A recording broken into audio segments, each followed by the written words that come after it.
নারী নির্যাতন ও ধর্ষণের প্রতিবাদে উত্তাল সারা দেশ। বিশেষ করে মাগুরার সেই শিশুটির মৃত্যুর পর ধর্ষণের শাস্তি প্রকাশ্যে মৃত্যুদণ্ড করার জোর দাবি উঠেছে।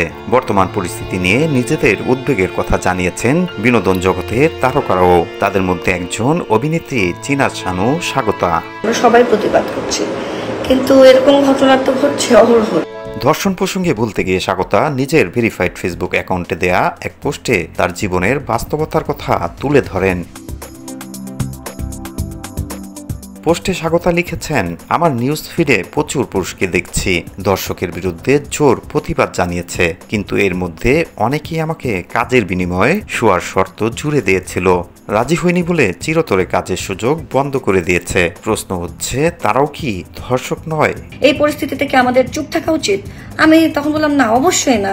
অভিনেত্রী সেই পোস্টে কমেন্ট করেছেন একজন। তিনি লিখেছেন, তারা তোমার অনুমতি চেয়েছে, জোর করেনি, ইচ্ছার বিরুদ্ধে। তোমার যেমন না বলার স্বাধীনতা আছে, তাদেরও তেমন কাজে না নেওয়ার স্বাধীনতা আছে। উত্তরা স্বাগতা লিখেছে, এটা হলো সিন্ডিকেট করে কাজ বন্ধ করা, যেন আমি বাধ্য হই ইয়েস বলতে।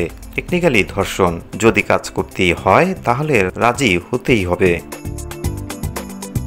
তবে কারা কাজের বিনিময়ে আপত্তিকর প্রস্তাব দিয়েছেন এ বিষয়ে কিছুই জানাননি এই অভিনেত্রী। মিডিয়া গুঞ্জন, enjoy your life with entertainment.